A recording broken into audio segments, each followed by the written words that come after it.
Hey guys, welcome back to Nature's Cadence Farm.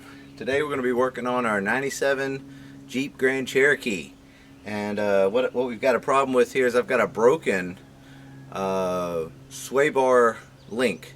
It just had gotten rusty, I guess, and had fallen apart. Well, this thing was just going, kind of crazy going down the road. It had a lot of sway to it. So decided to come over here and kind of check out what was going on with the sway bars, bushings and sway bar links and all that kind of stuff that makes it kind of tight, and found that one was broken. So let's get these new parts out here and get this thing going back on the road again. So here are the parts. I got these from Amazon, and I'll put some links down below for all the parts we're going to use today, and the tools for that matter. So here's this. This is the rear. So there's the part number for that. You can read that there.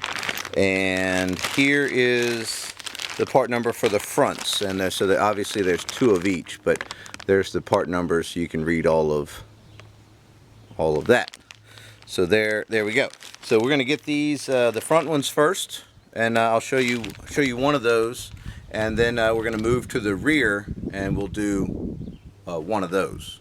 So I'm going to start here on the passenger side front link, and you can see here it's broken. So that's the one that was broken, causing some noise going down the road. You could kind of hear it clunking and kind of banging around, and then the vehicle had that good sway going on.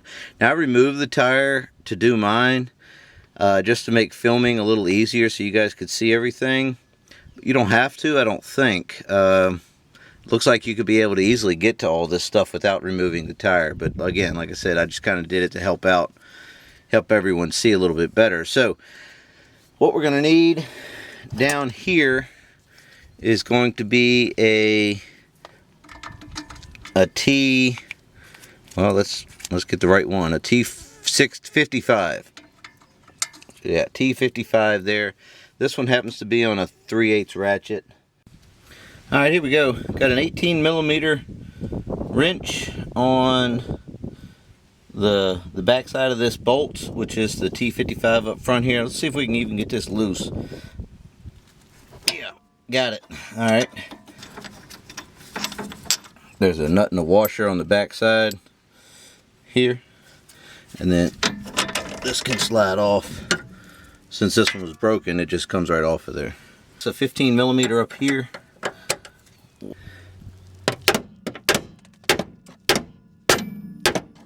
Here's the new sway bar link.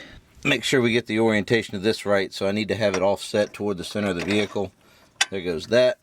Washer goes on the back side like that, and the nut goes on the back side like that.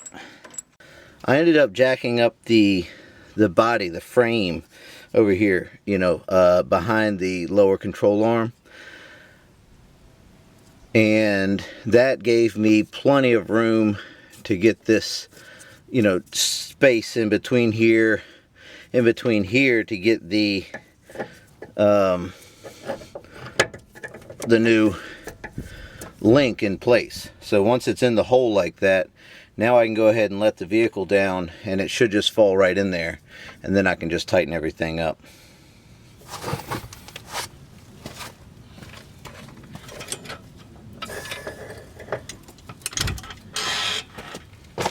See it kind of fall down there a little bit. So now we can go ahead and put our nut on here and get everything tightened up.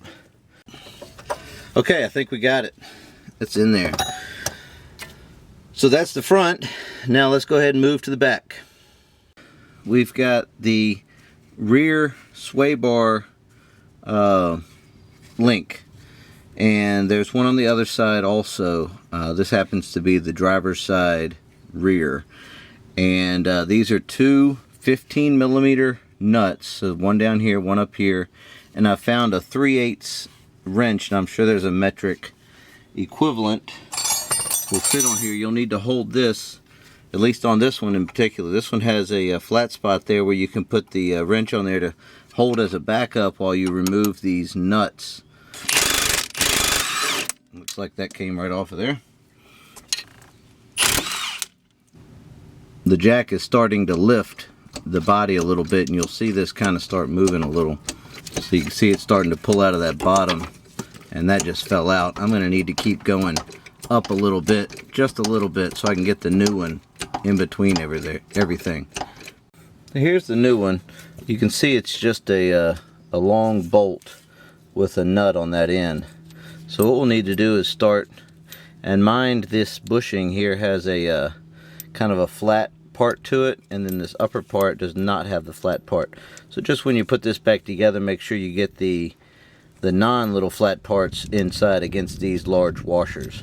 Let's go ahead and pull this off. We need to pull all these out except for the very last one. So we're going to feed that through the top here, and remember, minding the orientation of these bushings, that, and then the washer sleeve. And then for the bottom one, we're just going to put the washer and the bushing in there. So it looks like, yep, we can push this up. See how I kind of moved that just out of the way enough to get that bolt in there. And then down here in the bottom, this one, you'll need to make sure that flat part there that's facing toward the top goes toward the axle.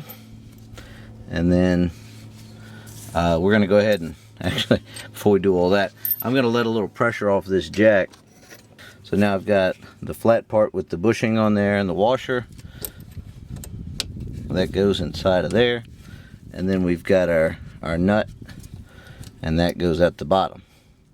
We're going to put all this back together. I can go ahead and remove all the pressure from having the body jacked up separate of the... There we go. Alright, looks like all the old stuff was 15mm, but all this new stuff is 14mm. So I've got a 14mm wrench at the top, 14mm socket on the impact on the bottom, and we're going to drive this thing together. Alright, well that about does it for the sway bar links on this Jeep here. Pretty easy, no big deal. Just got to put the tire back on and she'll be ready to ride. So thanks for watching, and we'll see you next time.